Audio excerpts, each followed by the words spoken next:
விஸ்வாவசு. விஸ்வம்னா உலகம், வசுனா பலம். இந்த குரோதி வருஷம், அதுக்கப்புறம் இதுக்கு முன்னாடி இருந்த ஒரு மகாமாரி பயம், இதனால நாமெல்லாம் எவ்வளவோ கஷ்டப்பட்டிருக்கோம். உடலாலும் மனசாலும், அதுக்கப்புறமா சுற்ற சூழ்நிலைகளாலும் நிறைய கஷ்டப்படுறோம். இந்த ஒரு 5-6 வருஷத்துல கஷ்டப்படாதவர்களே யாரும் இல்லை. எங்க அருள்வாக்கு சொல்றாங்களோ அங்கெல்லாம் கூட்டம் ஜாஸ்தி, யோசியத்துக்கெல்லாம் கூட்டம் ஜாஸ்தி. அடுத்த வருஷம் பிறக்கும் பொழுது விஸ்வாவசு, உலகத்துக்கெல்லாம் நன்மையை கொடுக்கக்கூடிய வருஷமாக அமையும். அந்த பஞ்சாங்கத்தில் முன்னாடிலாம் படிக்கணும். படித்து பார்த்தோம்னா 4 யுகம் போட்டிருப்பார். கிருதயுகம், திரேதாயுகம், துவாபர யுகம், கலியுகம். அதில் உலக மக்களை நல்வழிப்படுத்துவதற்காக ஒவ்வொரு யுகத்திலையும் ஜெகத்குரு அவதாரம் செய்திருக்கிறார். எப்படி பகவான் கீதையில யதா யதா ஹி தர்மஸ்ய க்லானிஹி பவதி பாரதா அப்யுத்ഥാனம் அதர்மஸ்ய ததாத்மானம் ஸ்ருஜாம்யஹம் சொன்னாரோ, பகவானே ஒவ்வொரு யுகத்திலையும் ஜெகத்குருவாக அவதாரம். அப்படி பார்க்க போனோமே ஆனால் கிருதயுகத்தில் பகவான் சத்யதேவர் அவதாரம் செய்து உலக மக்களை நல்வழிப்படுத்துவதற்காக ஜெகத்குருவாக இருந்தார். திரேதாயாம் தத்தஏவஜா, திரேதாயுகத்தில் பகவான் தத்தாத்திரேயர் அவதாரம் செய்து ஜெகத்குருவாக இருந்தார். தத்தாத்திரேயர் இல்லாட்டி இந்த ஸ்ரீவித்யா சம்பிரதாய மூலமந்திரம், ஆலாமந்திரம், ஸ்தோத்திரம் மந்திரம் எதுவும் கிடையாது. அவர் எது சக்கரவர்த்தி கார்த்திகேயார்ஜுனன், அதுக்கப்புறம் பரசுராமனுக்கு எல்லாம் உபதேசம் பண்ணினதுனாலதான் இன்னைக்கு நாம ஸ்ரீவித்யா பூஜை பண்றோம். அதனால திரிபுரா ரகசியம் பெரிய கிரந்தம் அதெல்லாம் பேசப்படுகிறது.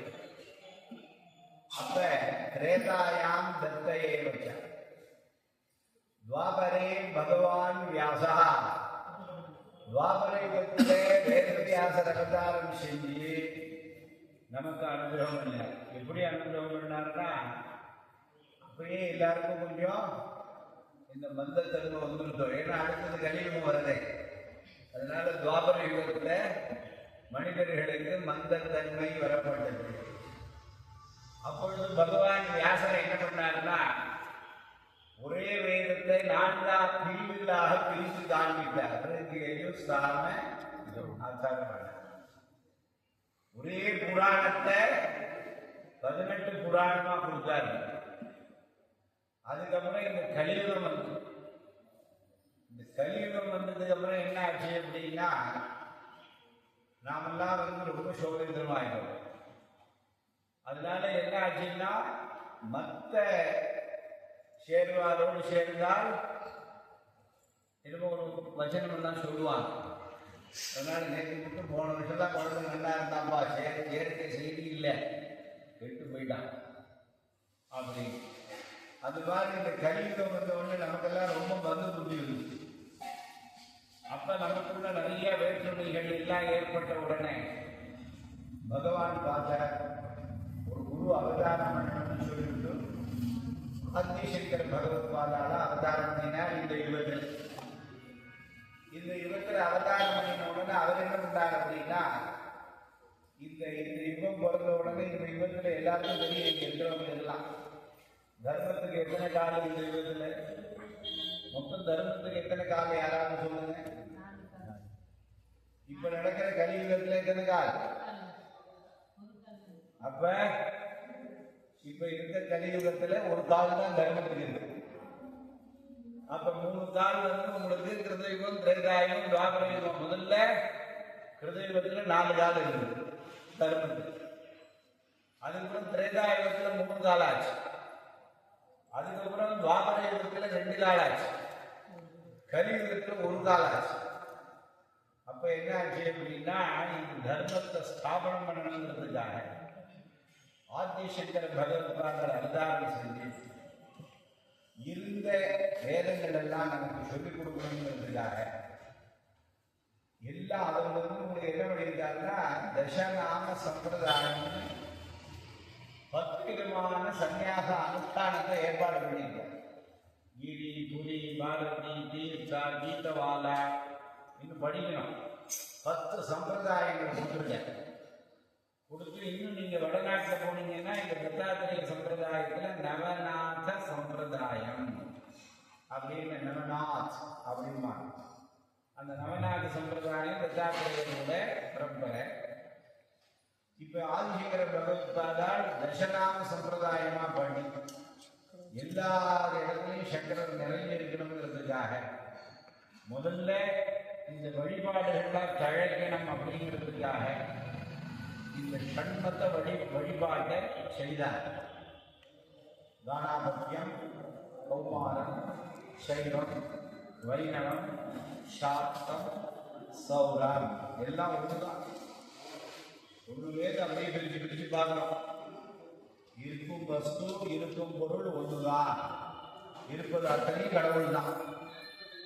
ஆனால் நம்முடைய புத்தி சக்திக்கு ஏற்றவாறு நாம் அதை பிரித்து பார்க்கிறோம். எங்க சுற்றியும் ரங்கன சேரின்னு சொல்லுவாங்க.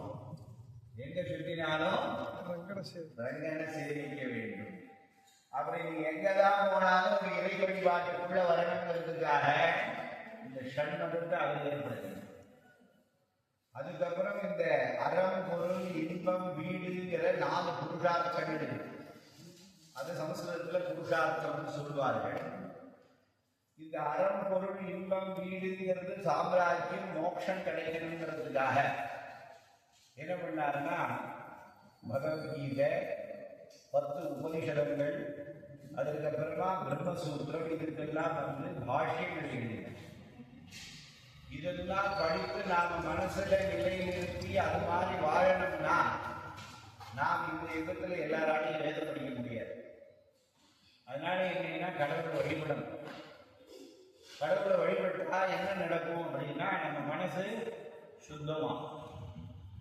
சுத்தமாச்சு அப்படின்னா நல்லதெல்லாம் நம்ம கேட்போம். நல்லதெல்லாம் நம்ம கேட்க கேட்க என்ன ஆகும்? அதுக்கப்புறம் நமக்கு ஒரு நல்ல புத்தி நல்லாகும். அந்த புத்தி வந்த உடனே அப்படியே எடுத்து படிப்போம். அதுக்கு பிரகரண கிரந்தம்னு முன்னாடி படிக்க வேண்டியது ஆத்மபோதம், தத்துவபோதம், இதெல்லாம் இங்கே ஓங்காரானந்த மகாசுவாமின்னு கிளாஸ் எடுத்திருக்காருல்ல. இதெல்லாம் படித்தோம்னா அடிப்படை வேதாந்த கிரந்தம், அதுக்கு பேரு பிரகரண கிரந்தம்னு பேர். அந்த பிரகரண கிரந்தங்கள்லாம் படித்த உடனே உங்களுக்கு நான் 10 உபனிஷத்து, பகவத்கீதை, அதுக்கப்புறமா வந்து உங்களுக்கு பிரம்மசூத்திரம் இதெல்லாம் படித்தா நம்ம மனசுல உட்கார்ந்தா நாம் ஆனந்தமா இருக்கணும். அப்படி எல்லாம் படிக்க ஆனந்தமா இருக்கிறது தான் ஓங்காரானந்த சுவாமி நிறைய பேர் சன்னியாசம்லாம் கொடுத்துருக்கார். அவள்தான் இங்க வந்து நம்மளோட இருந்துட்டு. இப்ப நாம் பார்த்தோம்னா இந்த மனசுங்கிறது நமக்கு நிறைய அலப்பாயம். இந்த அலப்பாயத்தை நிறுத்தணுங்கிறதுக்கு தான் ஒரு உபாசனையை ஆதிசங்கரர் நமக்காக கொடுத்தார். சண்மத ஸ்தாபகாச்சாரியா அதை தவிர இந்த சனாதன தர்மத்துக்கு இப்ப பாருங்க, வாட்ஸ்அப்ல எல்லாரும் பார்த்துருக்கீங்க, கோவிலில் இருக்கிற சரித்திரத்தை இதை மாற்றி எழுத போறாங்க. தமிழ்நாட்டில் இருக்கிற கோவில் புராணங்கள் பூரா இதை மாற்றி எழுதுவாங்க. அதனால என்ன பண்ண போறாங்கன்னு தெரியல. அதெல்லாம் லௌகிக விஷயங்கள் அது இருக்கட்டும். அதனால என்னைனாக்க வந்து உங்களுக்கு நமக்கு வந்து ஒரு நிம்மதி ஏற்படணுங்கிறதுக்காக தான் இந்த வழிபாடு வச்சிருக்கேன். நம்ம எல்லாரும் மனசை விட்டு நாம பார்த்தோம். ஏன்னா எங்க போனாலும் கிடைக்காத நிம்மதி ஒரு கோவிலுக்கு வந்தா கிடைக்கிறதா இல்லையா? அதனால தானே கோவிலுக்கு கூப்பிட்டு, அதனால தானே தீபாவளிலாம் நம்ம வந்து அப்படியே பகவான் தரிசனம் பண்றோம். நான் இறைவன்கிற உணர்வதற்கு தான் வெளியில் இருக்கக்கூடிய கடவுளை நாம கூறினோம். அதுக்கு தான் இத்தனையும் அவர் சொல்லி வச்சிருக்கார். ஆதிசங்கர பகவத்பாதர், சத்யதேவர், தத்தாத்திரேயர், வேதவியாசர், ஆதிசங்கர் இவர் 4 பேர் நமக்கு யுக ஆச்சாரியர்கள் அவதாரம் செஞ்சு நமக்கு அனுகிரகம் பண்ணி. இப்போ நம்ம பார்த்தோம்னா இதை பார்த்தாலும் கஷ்டம் தான். அது யாருக்கு தான் கஷ்டம் இல்லை. யாராவது சௌக்கியமானு கேட்டால் அவன் லிஸ்ட்டு பெருசாக போடுவான். ஏண்டா சௌக்கியம் கேட்டோன்னு ஆயிடுது நமக்கு. ஏன்னா 60 நேரம் மேலே அவனோட கதையை கேட்க வேண்டியிருக்குது. அப்போ நமக்கு என்னென்ன துக்கங்கள் வாழ்க்கையில் வரும், அந்த துக்கத்தை எப்படி போக்கிக்கலாம் அப்படின்னா, இந்த கலியுகத்தில் உங்களுக்கு பரிகாரத்துக்கு குறைஞ்சலே இல்லை. ஒரு பூஜைக்காக கொண்டு வட்டி விலைகள் போடுங்கிறான், ஒரு இலக்கியம் எடுத்து மாற்றி போடுங்கிறான், அப்பிரதட்சணமாக சிவனை சுற்றுங்கிறான், என்னெல்லாமோ சொல்கிறான். வாயை விட்டு மந்திரத்தை சொல்லணும்னு யாரும் சொல்ல மாட்டேங்க. வாயை விட்டு மந்திரத்தை சொல்லணும், பகவன் நாம சொல்றாங்க. இப்பெல்லாம் அதெல்லாம் கொஞ்சம் ஜாஸ்தி ஆகிட்டு இருக்கு. இருந்தாலும் சொல்றேன். அப்படி நாம பார்த்தோம்னா நம்ம துக்க நிவர்த்தி ஆகணும், நமக்கு நிரந்தரமான சுகம் கிடைக்கணும். அப்படின்னா தினமும் நாம கொஞ்ச நேரம் வழிபாடு செய்யணும். அப்படி நாம பார்க்கும் பொழுது ஸ்ரீவல்லபம் சதா ஸ்ரீதத்தாஸ்மான் வாதிதேவாதிதேவை பாவகிராஹ்ய கிளேஷஹாரிம் சுகீர்த்தே கோராட்டட்டாத்வராத்வான் நமஸ்தே. ஸ்ரீபாத ஸ்ரீவல்லப நரசிம்ம பாரதின்னு ஒரு சுவாமினா இருந்தது.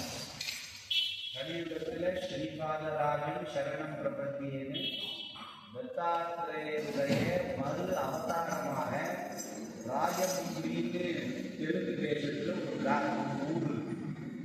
அதுக்கு பக்கத்தில் பீட்டாபுரம் அப்படிங்கிற ஊரில் ஸ்ரீபாதராஜன் அவதாரம். அவர் தத்தாத்திரேயுடைய கலியுக அவதாரம். தத்தாத்திரேயுடைய கலியுக அவதாரம். அவர் என்ன சொல்றார் அப்படின்னா, இந்த கலியுகத்தில் இருக்கக்கூடிய மக்களுக்கு ஏற்படக்கூடிய துன்பங்களை அத்தனையும் நான் கண்டிப்பாக போக்குவேன். கஷ்டங்கள் எல்லாம் போக்குவேன். யாரை பார்த்தாலும் கஷ்டம். 6 மணிக்கு எடுத்து கூட தான் கஷ்டம் தான். 8 மணிக்கு கரெக்டாக வரதான் கஷ்டமாக இருக்கலாம். எந்தோ கதையை எல்லாரும் சொல்றாங்க. விஷயத்தை செய்யறதுங்கிறது சிரமமா இல்லை. அதனால என்ன சொன்னார் அவர் அப்படின்னா, இந்த மனசில் இருக்கக்கூடிய வேற்றுமை, கிளேசம், அழுக்குகள் எல்லாம் நம்மளுக்கு போகணும்னா அந்த ஸ்ரீபாதராஜன் சரணம். அவர் எப்படி இருக்காரு கண்டிப்பா, அவர் அப்பா அம்மா இருக்கார், அம்மாவா இருக்கார். அதுக்கப்புறமா உலகத்தில் இருக்கக்கூடிய தர்மத்துக்கு விரோதம் இல்லாம நாம் எது ஆசைப்படுறோமோ அத்தனையும் கொடுக்குறார். தொன்னோ மாதா தொம்பிகா தோதிவஸ்துவம் திராதாயோக க்ஷேமது சத்குருத்வம் ஓம் சர்வஸ்வன்னோ பிரபோ விஷ்ணுமூர்த்தே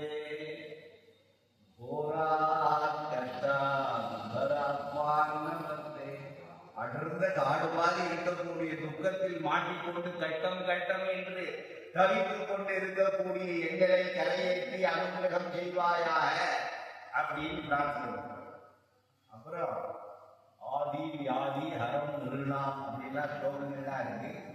ஆத்தியாத்மிக, ஆதி தெய்வீக, ஆதி பௌத்திகங்கிற பாகங்கள்லாம் இருக்கு. 3 இது பாகங்கள். இதெல்லாம் போகணும். மனோவியாதி போகணும், உடம்புல இருக்கிற வியாதி போகணும், புத்தியில் இருக்கிற வியாதி போகணும். இங்கிலீஷ்ல புதுசாக பேர் வைக்கிறாங்க. அதுக்கெல்லாம் மாத்திரை சாப்பிட்டா அது சைட் எஃபெக்டா இருக்கு. அதெல்லாம் போகணும். அப்படிங்கிறதுக்காக பாபம் தாபம் வியாதி மாலிஞ்ச தைரியம் பீதிம் சோகம் பொம்மராதிபுரண்யம் திராகாரண்யோ விக்ஷைஷாஸ்தருத்து போராட்டராத்மானவன்றே. என்னை சுற்றி இத்தனை சிரமங்கள் இருக்கு. பாபம் சிரமம் இருக்கு, வியாதி சிரமம் இருக்கு, பயம் சிரமம் இருக்கு, ஒற்றுமை இல்லை தன்மை இருக்கு. இதெல்லாம் போக்கி எனக்கு நீ அருள் புரியணும், என்னுடைய கஷ்டத்தை போக்குவாயாக. ஒன்று விட்டா இந்த உலகத்தை யார் பார்க்க போறாங்க?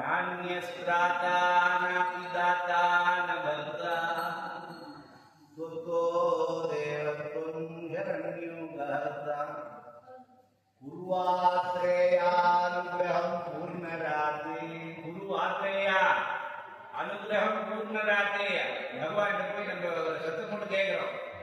ஏ தத்தாத்திரே பகவானே, ஏ ஸ்ரீபாதரே, எனக்கு இத்தனை துக்கம் வந்தாச்சு, நீ என்ன பண்றேன்னா என்ன காப்பா, இந்த கஷ்டத்தெல்லாம் போக்கி காப்பா. அதுக்கப்புறம் இந்த கஷ்டத்தெல்லாம் போக்கி காப்பாற்றணும்னா நமக்கு என்ன வேணும்னு சொல்ற. தர்மே பிரீதி சன்மதிம் தேவ பக்தி சத்சங்காப்திம் தேவி புக்திஞ்ச முக்திம் பாவாசக்திம் ஜாகிலானந்த மூர்த்தி. இதெல்லாம் பண்ணினா நான் உனக்கு கஷ்டத்தை போக்குவேன். என்னென்ன பண்ணணும்பா? தர்மே பிரீதி, தர்மத்தில் சந்தோஷமா தர்மத்தை,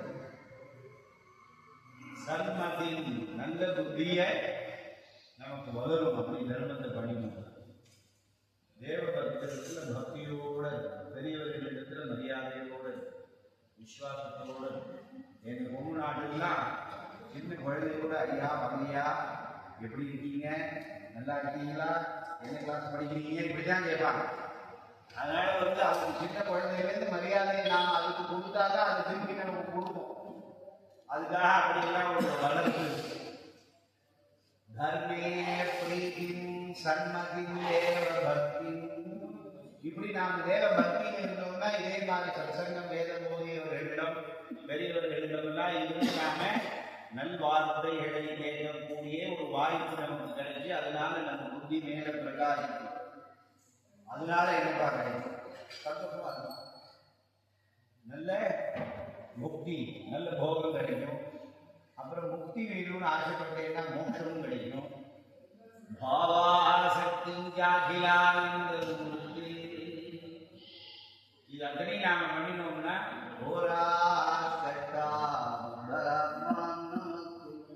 எத்தனை விதமான துன்பம், கஷ்டம், பயம், பீதி, சோகம், மோகம், கருத்து வேறுபாடுகளால அகக்குமுறி எல்லாம் இருக்கக்கூடிய வேற்றுமைகள் அனைத்தும் போய் எல்லா கஷ்டத்தையும் நான் போகிறேன்.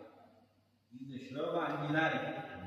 இதை நான் இந்த தத்தாத்திரேய ஜெயந்தி வரும்போது பிரிண்ட் பண்ணி எல்லாருக்கும் கொடுக்க சொல்கிறேன். எல்லாரும் வீட்டில் படிங்க. அந்த முன்னாடிலாம் நம்ம வீட்டிலலாம் விளையாடுவாங்க காத்தால பெண்மணிகள். இப்போ பார்த்தா பால் வாங்க மெட்ராஸில் பெண்மணிகள் வந்தால் பயமா இருக்கு. பேயா என்ன இதோட பெருசாக மாட்டிட்டு கடையை பூரா வீட்டு போட்டு பால் வாங்க வந்தால் எனக்கு பயமா இருக்கு. பார்த்தா நடக்கவே முடியல. காத்தால வாக்கிங் போனால் பயமா இருக்கு. புரியுதுதா? காத்தால எடுத்து வாக்கிங் கோலம் போடணும், ஒரு விளக்கே ஏற்றணும். விளக்கே விளக்கே எந்தனுடன் நற்பிறப்பை அந்த விளக்கை அலங்கார பெண்மணியை படும்பொருள் விளக்கு பதிவு போட்டு கோலமுடன் ஏற்றினேன் விளக்கை எந்த குறி விளங்க வைத்தேன் திருவிளக்கை மாளிகையில் ஜோடித்த மாதாவை கண்விளக்கை மாங்கள் பிச்சையுடன் மடிப்பிச்சை எல்லாரும் அதாவது செய்கிறாங்க. நாங்கள் போகிறோம், ELCC போகிறோம். நாங்கள் அந்த காஸ்மா ஃபீலிங் பண்ணிக்கிறோம். அதனால எல்லாத்தையும் தாலியோட அப்படிங்கிறான். இதெல்லாம் பார்த்தா தர்மா எது சொல்லணும்னா இந்த மாதிரி இப்படிதான் இருக்கக்கூடாது. நம்ம தேசம் பாரத தேசம். அதனால எழுந்து பகவான் பிரார்த்தனை பண்ணணும். எழுந்த உடனே நமக்கு என்ன சொல்லியிருக்காங்கன்னா, நம்ம கையில எல்லாம் இருக்கு. கராகே வசதே லட்சுமி, கரமத்தியே சரஸ்வதி, கரமூலே கோவிந்தா, பிரபாத்தே கர தரிசனம் செய்யப்பாடு. அதனால எழுந்தவுடனே என் கையில பகவான் இருக்கார். நாமெல்லாம் பகவானோட துணிகள் தானே, இறைவனுடைய ஒரு அம்ச அவதாரம் தான் நம்மெல்லாம். நாம நல்லது செய்ய செய்ய செய்ய செய்ய செய்ய செய்ய செய்ய செய்ய செய்ய நமக்கு நல்ல குணம் வளர்ந்து நாம ஆனந்தமா இருக்கோம்.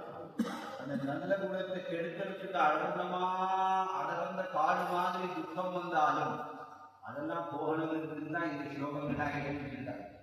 ஸ்லோகபஞ்சகமேந்தியா லோகமங்கல பிரபட்டேந்தியதோ பக்தியா சஸ்ரீ தத்த பிரியோ பவே. இந்த ஸ்லோகம் 5 ஸ்லோகத்தை திருப்பி சொன்னோமேயானால், விளக்கு ஏற்றினோமேயானால் இது என்ன ஆகும் அப்படின்னா, நித்தியமா இதை விடாம செஞ்சு பக்தியோடு செஞ்சோம்னா தத்தாத்திரேயர் நம்ம கூட இருப்பார். அதனால அப்படி இந்த தத்தாத்திரேய அவதூத்த பீடம், இந்த போதீஸ்வரி பீடம், இந்த பீடத்தில் குருமார்கள் நிறைய பேர் இருந்து அனுகிரகம் பண்ணி ரேகாயுகம் காலம் தொட்டு வருதுன்னா நீங்கள் கணக்கு பார்க்கணும். நம்மளால கணக்கே சொல்ல முடியும். ரேகாயுகம் காலம் தொட்டு வருது அப்படின்னா பஞ்சாயத்து எடுத்து எடப்பாடியில் வச்சுட்டு பேப்பர் பேனாவை வச்சு, ஏன்னா எனக்கு அவருக்கு பேப்பர் பேனால தான் எழுத தெரியும், எங்களுக்கு மட்டும் அவனுக்கு தெரியும். அதோடு பேசுவோம், அவ்வளோதான் ஏதோ வாசி பண்ணுவோம். ஏன்னா நாங்கள் ரெண்டு பேர் வேறு பாஷையில் படிச்சிடும், எங்களுக்கு வேறு ஒன்றும் தெரியாது. அதனால பேப்பர் பேனாவை வச்சு கலியுகம் ஹிருதயம் எத்தனை வருஷம், திரேதாயுகம் எத்தனை வருஷம், துவாபரயுகம் எத்தனை வருஷம், கலியுகம் எத்தனை வருஷம், கலியுகத்தில் எத்தனாவது வருஷம் ஆகிருக்கு, இதெல்லாம் உட்காந்து ஒரு மணி நேரம் 2 மணி நேரம் பேசணும். நான் 2 ஸ்லோகம் சொல்லுவேன், அவர் 4 ஸ்லோகம் சொல்லுவார், அவர் வேதத்தில் சொல்லுவார். இப்படி இது கணக்கு போடுறதுக்கே எங்களுக்கு 5 மணி நேரம் வேணும். அதனால எதுக்கு சொல்ல வரேன் அப்படின்னா, இப்போ உங்களுக்கு இந்த கலியிலேருந்து நாம் கட்டத்தில் தப்பிக்கணும்னா இறைவனை சரணாகதி அடையிறதை விட உலகத்தில் வேற எதுவும் கிடையாது. அதை சரணாகதி அடையிறதுக்கு தான் இந்த மாதிரி ஒரு பீட்டங்கள்லாம் ஏற்பாடு செய்து பகவான் ஆங்காங்கே ஒரு குருமார்களை அவதாரம் செய்ய வச்சு அங்கே இருக்க வைக்கிறார்கள். அப்படி சாந்தானந்த மகாசுவாமி அவர்கள் புதுக்கோட்டைக்கு வந்து இருந்து 1956ஆம் ஆண்டு படம் எழுதி ஸ்ரீமான் ஸ்ரீ நமஹா, ஸ்ரீ மகாராஜி நமஹா, ஸ்ரீமத் சிம்ஹாசனேஸ்வரி நமஹா, பூதாணி நமஹா, அப்படி கோடி அர்ச்சனை நாமாவளி பண்ணி அந்த கோடி அர்ச்சனையுடைய ஒரு பலன் நிறைய ஹோமங்கள்லாம் பண்ணி அந்த ஹோமத்தோட பலன் எப்படி காஞ்சி காமாட்சி, காசி விசாலாட்சி, மதுரை மீனாட்சிங்கிறோமோ புதுக்கோட்டைன்னா புவனேஸ்வரின்னு நினைவு வர அளவுக்கு குருடாக்கள் இங்கே பண்ணியிருக்காங்க. 6/6/1962ஆம் ஆண்டு ஜெகன்மாதா புவனேஸ்வரியை சத்குரு சாந்தானந்த மகாசுவாமிகள் பிரதிஷ்டை செய்திருக்கிறார். அதுலேருந்து அவர் என்ன பண்ணாருன்னா, அனைத்துலக நலம் வேண்டி ஒவ்வொரு வருஷமும் 67 நாள், 48 நாள், 100 நாள், 1 வருஷம், 3 வருஷம், இப்படியெல்லாம் நிறைய இங்கே ஹோமங்கள் செய்திருக்கு. அத்தனையும் வேதம் ஓதிய அந்த நேரத்தில் ஒவ்வொரு மழைன்னு வேத படித்தவர்களை வைத்துக் கொண்டு உபாசக சிரேஷ்டர்களை வைத்துக்கொண்டு அத்தனை ஹோமங்கள் இங்கே அதனுடைய ஒரு பலன் என்ன அப்படின்னா, ஓங்காரம் பிந்து சயுக்தம் சதா தியாயந்தி யோகினா காமதம் மோக்ஷதம் செய்வ ஓங்காராய நமோ நமः.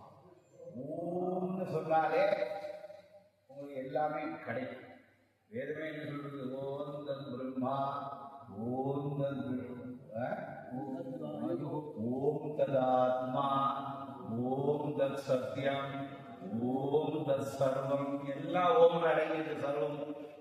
அப்படி ஓங்காரானந்த மகாசுவாமிகள் வந்து இருந்து 15 ஆண்டு காலம் இந்த இடத்துல ஒரு பீட்டாதிபத்தியத்தில் இருந்து இந்த ட்ரஸ்டுகளை வழி நடத்தி அவர் என்ன பண்ணார்னா, ஜெகன்மாதா திருவிளையாடு ஆபால கோபவிந்தாயை நமஹா அதெல்லாம் நானா சொல்றது. ஆபால கோபவிந்தாயை நமஹா அம்பாள் அவர்கிட்ட விளையாடி ஒரு சங்கல்பத்தை ஏற்கனவே சொல்லி, அந்த சங்கல்பம் என்ன சங்கல்பம்னா பிரம்மாண்ட சங்கல்பம். நீங்க எல்லாருமே ராஜா தான்டா, நீங்க எல்லாமே ராஜா தான். ராஜா கால திருப்பணி ஒன்று பண்ணணும்னு அவர் சங்கல்பம் பண்ணி அதற்காக 2017ஆம் ஆண்டு நானும் அவரும் கூட இருந்து இந்த சாதுர்வாசங்களை செய்து அந்த சாதுர்மாசத்தில் சரஸ்வதி மகால்னு தஞ்சாவூரில் இருக்குது. அங்கே சிற்ப ரத்னாகரம், சிற்ப சாஸ்திரம், மய மத்தம் எல்லாம் என்னோட ரூமில் இருக்குது. அந்த புஸ்தகங்கள்லாம் இருக்குது.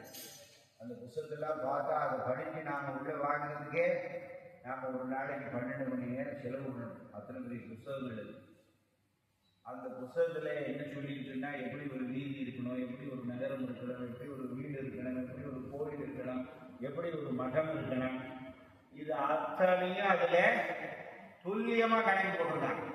அந்த கணக்கு நமக்கு புரியாததுனால அதெல்லாம் 200 வருஷம் முன்னாடி கணக்கு, இனி கணக்கு இல்லைன்னு நம்ம சொல்லிடணும். அந்த கணக்கு பிரகாரம் 13,100 சதுரடியில் 96 தூண்கள் வைத்து 950 தேவதைகள் வைத்து 63 பாவை விளக்குகள் வைத்து கோவில் 90% வேலை முடிஞ்சாச்சு. இது அத்தனையும் மக்கள் சக்தி, மகேஷனுடைய சக்தி. இது குரு அனுகிரகம், நம்மளுடைய ஜெகன்மாதா புவனேஸ்வரியினுடைய அனுகிரகத்தினால தான் இதை தனி நடக்கும். அதனால அப்பேற்பட்ட திருப்பணி 90% முடிஞ்சாச்சு. இன்னும் நாம் செய்யக்கூடிய வேலைகள் என்ன பாக்கி இருக்குன்னு நாம் பார்த்தோமே. ஆனால் மேலே லெவலிங் கோர்ஸ் போடணும், ஒளி எல்லாம் அமைக்கணும். அதுக்கப்புறம் பக்கத்தில் பாடசாலை கட்டடத்தை கொஞ்சம் சரி பண்ணணும். அப்புறம் பக்தர்கள் தங்கும் விடுதியை கொஞ்சம் சரி பண்ணணும். அப்புறம் கோசாலையை கொஞ்சம் தயார் பண்ணணும். அப்புறம் யாகசாலை அமைக்கணும். அதுக்கப்புறமா அந்த யாகசாலையில் கும்பாபிஷேக வேதிகள் ஹோமகுண்டங்கள் அமைக்கணும். வரக்கூடியவர்களுக்கு அன்னதானங்கள் பண்ணணும். அதுக்கப்புறம் வேத பிராமணர்களுக்கெல்லாம் ஆச்சாரமாக மதியா அவர்களெல்லாம் எப்படி சொல்கிறார்களோ அப்படி உங்களுக்கு இங்கே கும்பாபிஷேகத்தை நடத்தணும். அதுக்குரிய ஏற்பாடுகள்லாம் நாம் செய்ய வேண்டும். இது அத்தனை மக்கள் சக்தியால் தான் முடியும். இதுக்கு பேர் ஆதிசங்கரர் பிரம்மசூத்திர பாஷ்யத்தில் பூர்த்த தர்மம்னு எழுதியிருக்கார். பலம் கட்டுதல், கோவில் கட்டுதல், அன்னதானம் பண்ணுதல், நீர்மோர் பந்து அமைத்தல், இது அத்தனையும் பூர்த்த தர்மம். அந்த பூர்த்த தர்மம் தான் இது பூர்த்தியாக்குவது. ஜெகன்மாதா புவனேஸ்வரிக்கு பூர்த்தியாக்குவது. இப்போ அதனால என்னென்ன வேலைகள் பாக்கி இருக்குங்கிறதெல்லாம் நாங்கள் இப்போ ஒரு பத்திரிகை வெளியிடுறோம். இந்த பிரச்சாரம், இந்த திருப்பணி பிரச்சாரத்துக்காக உங்களுக்கு சக்தி வழிபாடு சால சிறந்ததுன்னு சொல்லுவார்கள். எங்கும் சக்தி மயம், எதிரும் சக்தி, சர்வம் தேவி மயம் ஜெகத் அப்படின்னா இந்த ரகசியத்தில் வச்சு அப்படி விஷமகாவித்யா மந்திர சகித சென்னையில் ஹோமம் பண்ண சனி ஹோமம் பண்ண போகிறோம் அந்த வழியில். அப்போ இந்த திருப்பணி பிரச்சாரங்கள்லாம் நடக்கும் பொழுது இப்போ உங்களுக்கு என்ன நீங்கள் முடிவு பண்ணிப்போம்னா, அரங்காவலர்கள்லாம் ரொம்ப தங்கமான அரங்காவலர். ஓல்டு இஸ் கோல்டு அப்படிம்பாங்க. ஓல்டு இஸ் கோல்டு அப்படிம்பாங்க. எல்லாரும் வயசானவர்கள் சொல்கிறார்களே தவிர அவர் அத்தனை பேருமே தங்கங்கள், பத்திரமான தங்கம். அப்பேற்பட்ட ஒரு எல்லா அரங்காவலர்களும் சேர்ந்து போன வாரம் தான் ஒரு மீட்டிங் போட்டு அதெல்லாம் தீர்மானம் பண்ணியிருக்கோம். அது என்ன பண்ண போகிறோம் அப்படின்னா, இன்னும் இத்தனை வேலைகள் பாக்கி இருக்கு. அதனால உங்களுக்கு நாம் ஜூன் மாதத்தில் கும்பாபிஷேகம் பண்ணலாம்னு ஒரு தீர்மானம் பண்ணி, அதற்காக தொன்று தொட்டு நல்ல வைதிக சம்பிரதாயத்தில் இருக்கக்கூடிய கும்பகோணத்திற்கு அருகில் இருக்கக்கூடிய தினகர சர்மா, கணேசகரபாடிகள் எல்லாரும் இருந்து பஞ்சாங்கங்களை எல்லாம் பார்த்து நமக்கு தேதி எப்படி அமைஞ்சிருக்குன்னா குரு அனுகிரகம் தான் நமக்கு அமைஞ்சிருக்கு. சாந்தானந்த மகாசுவாமியுடைய நட்சத்திரம் விசாகா நட்சத்திரம், பங்குனி மாதம் விசாகா நட்சத்திரம், மார்ச் மாதம் 19ஆம் தேதி எல்லாரும் நினைவு வச்சுக்கணும். அதனால மார்ச் 19ஆம் தேதி அன்னைக்கு பாலாலயம் நடக்குது.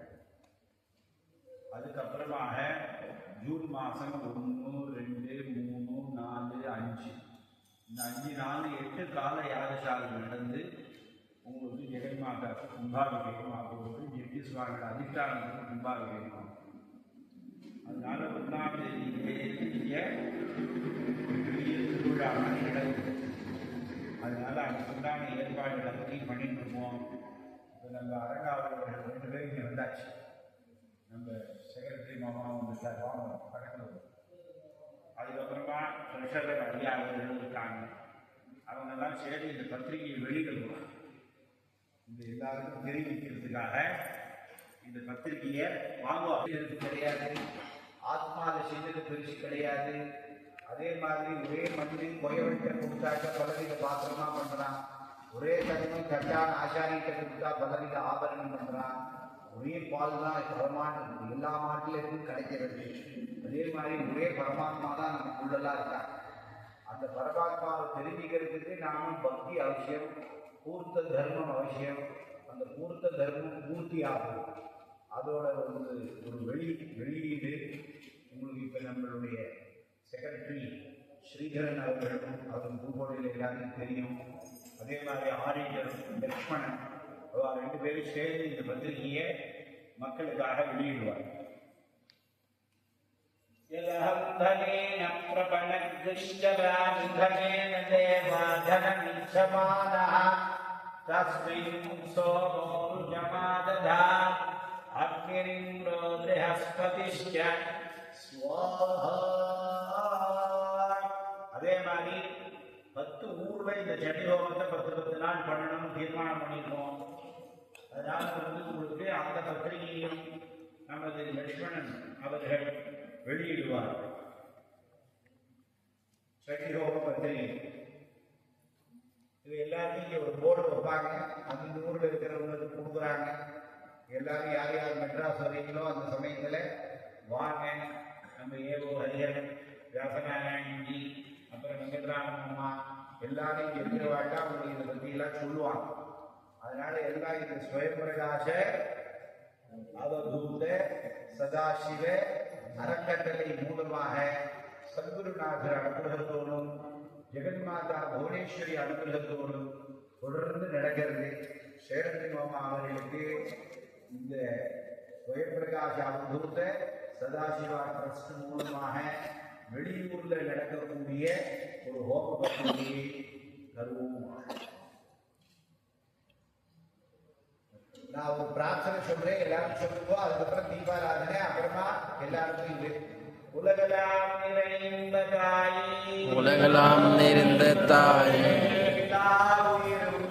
எல்லா உயிரும் எல்லா செல்வமும் எல்லாவற்றையும் நடத்துவதும் உனது அருள் எப்பொழுதும் எங்களை காத்து நிற்கிறது.